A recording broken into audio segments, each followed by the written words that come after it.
Two questions popped up last month when we considered the refurbishment of the sundial. The powder coating is progressing nicely. Hopefully the panels will be put on top of the sundial next week, so it will look like a brand new, spanking new sundial. The issue that remains is the lighting of the sundial. Two questions popped up during our discussion last month. The first one dealt with a competitive quote, and we did receive that. I think there were other council members that also poked around and shook the bushes to see if they could themselves find a competitive quote. We did get another one. It was approximately $1,000 more than Let There Be Light, our local lighting firm. We did also break it up into two phases. I think first, the initial phase is the LED lights directly on the sundial, and subsequently, when we look at remodeling that plaza underneath the sundial and possibly doing a reflective pond with a splash pad in there, then we incorporate that lighting. So we're looking at just the LED light tonight on the sundial. The quote in front of you for Let There Be Light is $5,800. The other question that popped up was the type of lights, a little bit about the specs and questions about LED lighting. Brian Gold from Let There Be Light is here, and he can address those questions as it relates to this. Thank you. Brian, thank you for your patience. Anytime. Thank you guys for having me tonight. It's a pleasure.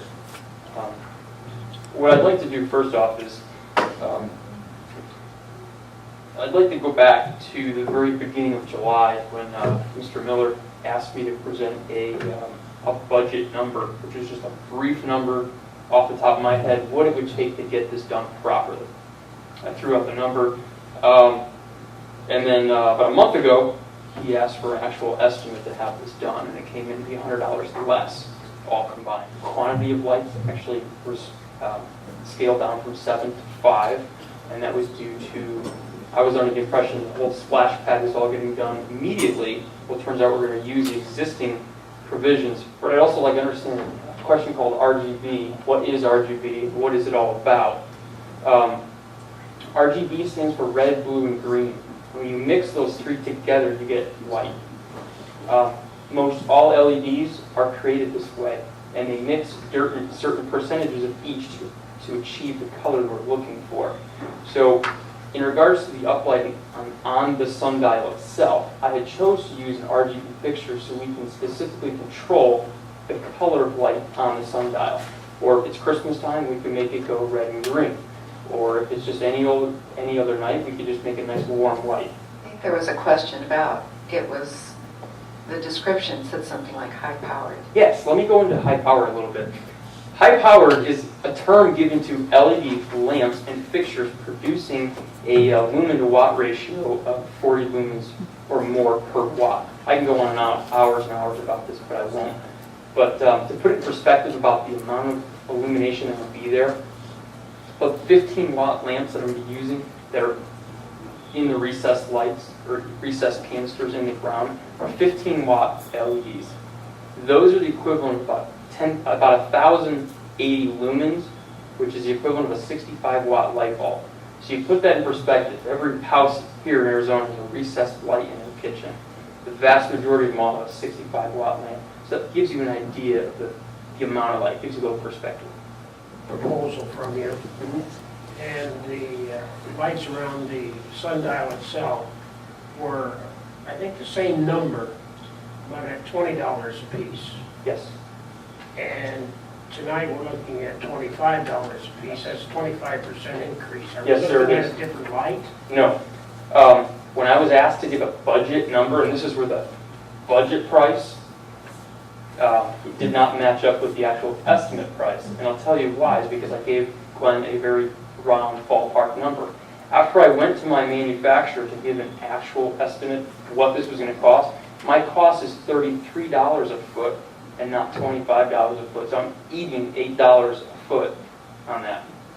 But I felt terrible about it, knowing there was a $13 discrepancy, but I want to do that. Again, what we're being asked to approve tonight is phase one for $5,068.23, as I understand it. Is that correct, Mr. Neese? That is correct.